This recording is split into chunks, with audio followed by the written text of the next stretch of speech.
I'm not a rat. We kill rats. I just formed an alliance with the FBI to get rid of my enemies. So I'm no informant. At least that's what Whitey Bulger said.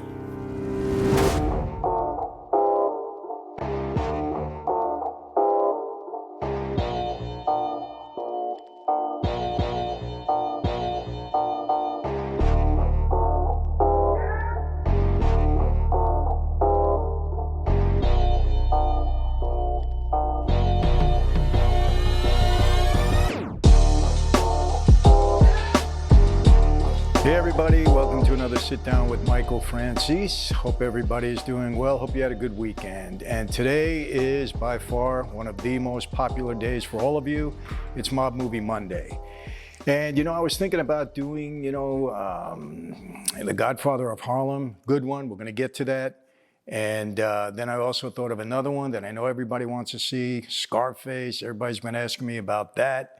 And a couple of others. But today, by popular demand, we're going to be doing Black Mass. I think everybody knows what that's about. It's the Whitey Bulger story. And it's a movie came out a couple of years ago. It was based upon a book that I think was written in 2001 called Black Mass.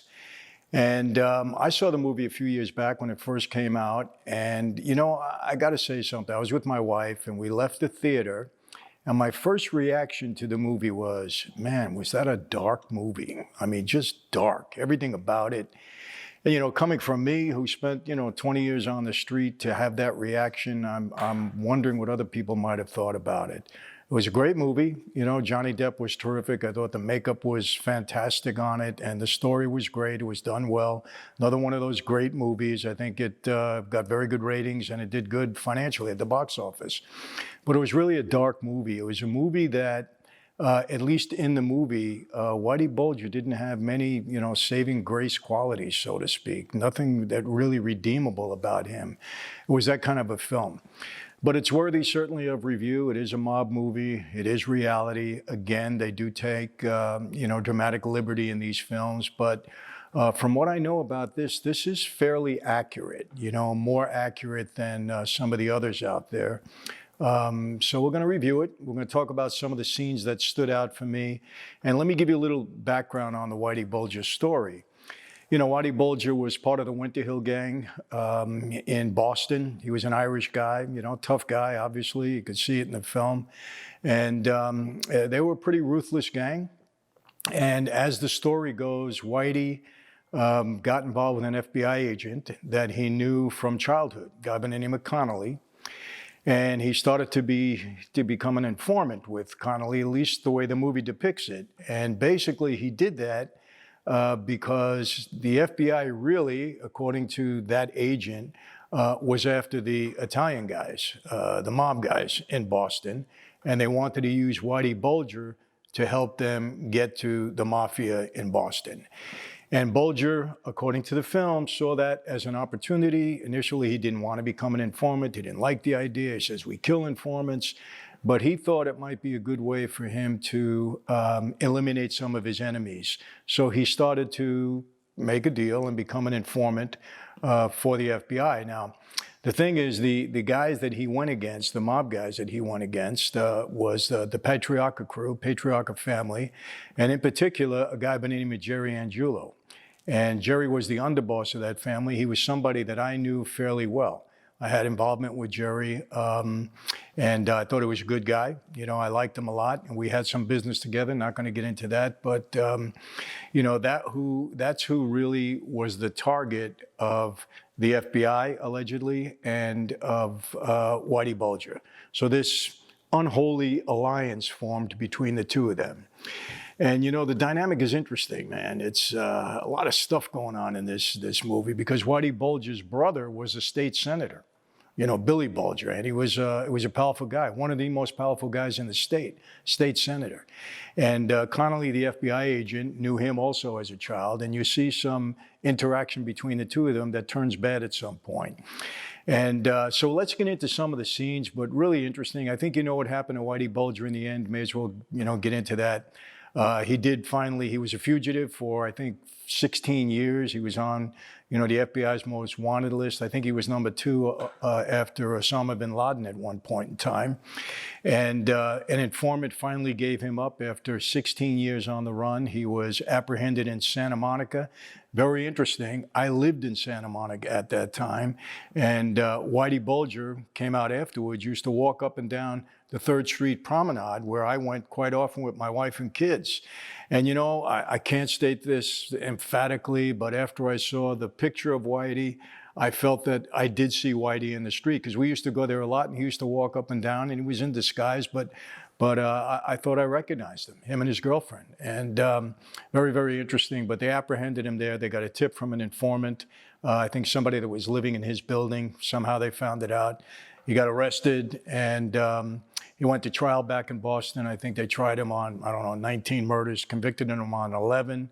I think he got a bunch of life sentences, went into the federal penitentiary, and he was later on killed in, I think, Hazleton, USP Hazleton. Some of the guys there, allegedly, it was ordered by one of the Italian guys, and they beat him up pretty bad, hurt him bad, and killed him on the spot. He was in a wheelchair. There was some controversy as to whether or not, the FBI, the Bureau of Prisons, intentionally put him in that prison around guys that they knew would eventually kill him. Is that true? I don't know. That's a theory.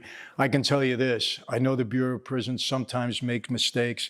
I think I told you about that in another video, that when Henry Hill was in the witness protection program and he was on separation from me and a lot of other mob guys, by mistake, the Bureau of Prisons put him in the FCI that I was in at the time in Terminal Island. And I think I told that story. I'm not going to be redundant. So I do know that the Bureau of Prisons does make mistakes in that regard. In that case, if it was a mistake, it was a fatal one. He's gone. So anyway, let's get into the film and what I think are some of the realistic scenes. All right, the first one is a scene where it starts to show the war, I would say, between the Angulos, the Patriarca crew, and Whitey Bulger. And there is a scene there where they actually beat up Joey Angulo, who's related to Jerry Angulo. And that is one of the reasons why this war between them started. It wasn't really a war, but a lot of friction between them. It never developed into a war. But again, the FBI agent in charge, Connolly, when he finally meets with Whitey Bulger, he tells him that Jerry Angulo is going to kill you. We got word. He's going to kill you, and you may as well join up with us because we can help each other. But this scene is pretty dramatic. It's pretty graphic. They beat this guy up pretty bad. They didn't kill him, but they left him for dead. But he survived. And it's, unfortunately, part of the life, man. You're on the street, and you're in that life. And listen, I spent 20 years there. I saw my share of things like this, and very realistic scene. All right, moving on. There is a scene there that kind of shows the relationship between Senator Bulger, Billy Bulger, and Connolly, and they start to talk. And I think, Connolly is trying to tell Senator Bulger that it would be a good idea if Whitey Bulger and him would work and help each other. In other words, he was trying to recruit Whitey Bulger as an informant, and he goes to his senator brother, who says, Whitey's business is Whitey's business. None of my business. You want to talk to him? Go talk to him. And I'm sure that's pretty much the way it would work out. It seems that the senator was clean. I don't think in reality he really had anything to do with his brother. It was his brother. But he was clean in that regard. He wouldn't have been made the senator if he wasn't. There would have been a lot of dirt that came out. But at any rate, it was a good scene, very realistic, and I think that was pretty accurate in real life. And then there is that scene, the two guys, Whitey Bulger and Agent Connolly, drive up in a car, and they get out of they're in some desolate place, and they get out of the car, and this is when Connolly lets Whitey Bulger know, Jerry Angulo is going to kill you. Words all over the street.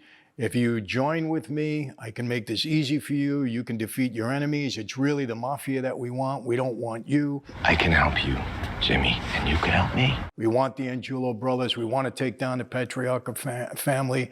As a matter of fact, their whole office, the U.S. attorney at the time, they wanted to take down the Patriarca family. So Connolly, figuring on his relationship with the Bulgers, with Whitey, that he could recruit Whitey Bulger. At first, Whitey resists. He said, I'm not a rat. We kill rats. I don't want anything to do with it. John, do you know what I do to rats?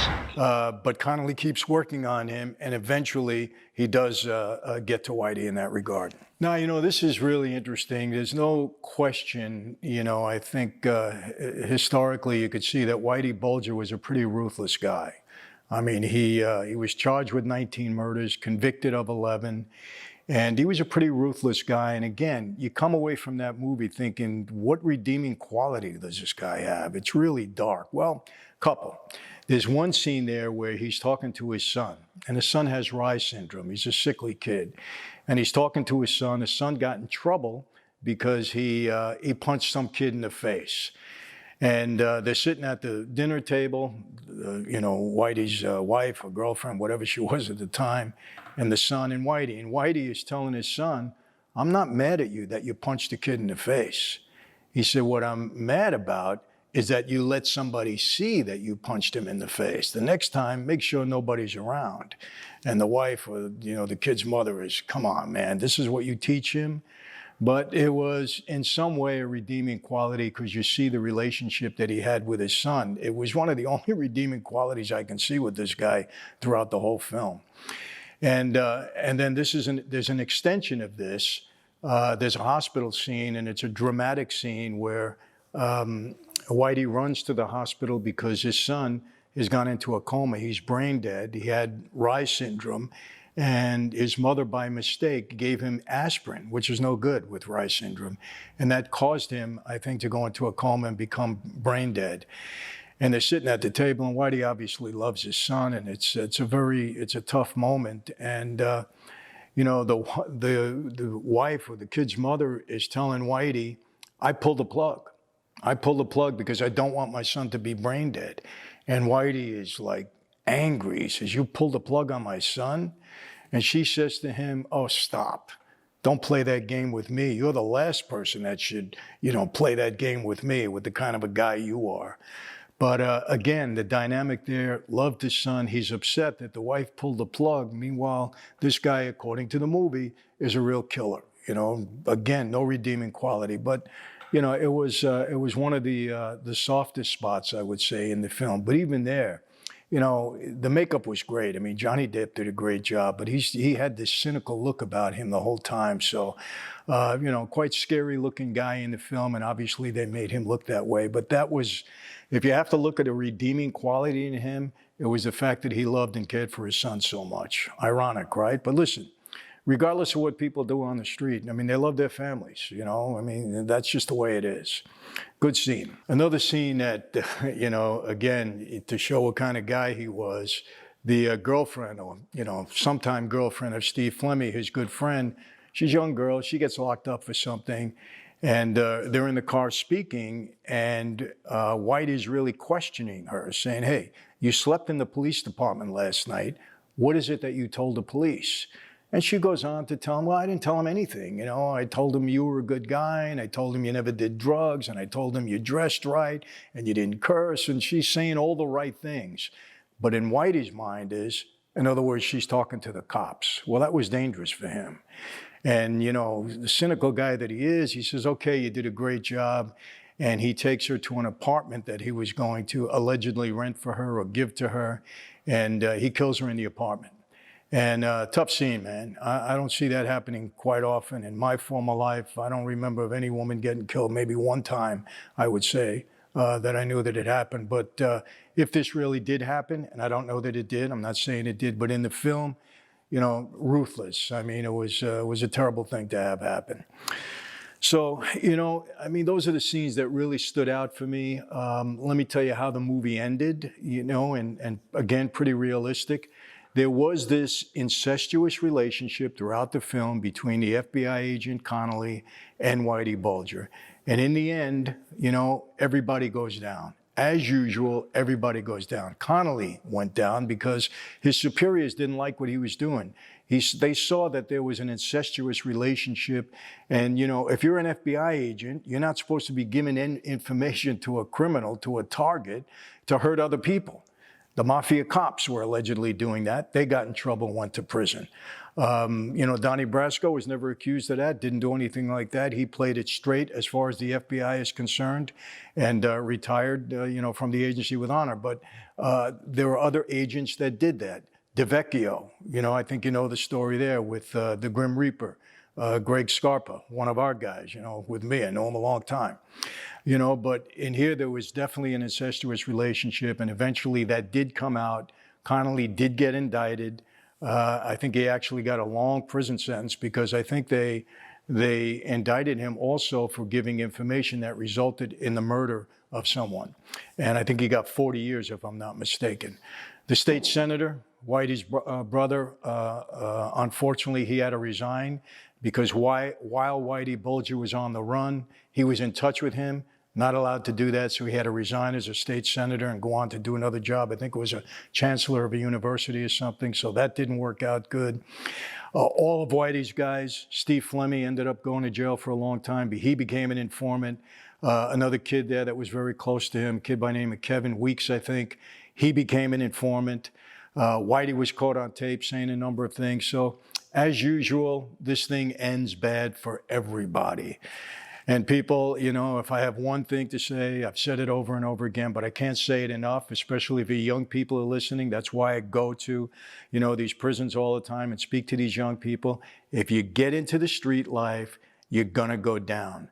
Too many informants on the street. Government is too sophisticated. Law enforcement's got all the tools and the weapons. These things never work out. As a matter of fact, I would like you to tell me a story in recent history, recent times, especially since the 80s when these racketeering laws came about. Tell me something about somebody where it ended up good, because I don't know any. If you can tell me one, I'd like to hear it. As a matter of fact, you got the comment section. I get a lot of them. Send it in. Doesn't happen.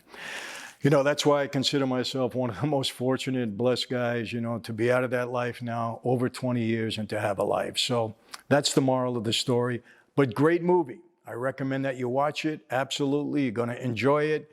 Thank you for subscribing. Again, we're almost up to 340,000 in 6 months. Thanks to all of you. Subscribe, because then you get these alerts. You're going to know what's going on. Appreciate it. 500,000. We're going to do another big giveaway, better than the first one. Promise you on that. And so that's it. MichaelFranzese.com. I'm always telling you, join the crew. You're going to love it. We got so much new content coming in there, and I'm involved with everybody. You're going to love it. So that's it for today. How do I always leave you, my friends? Be safe. Be healthy.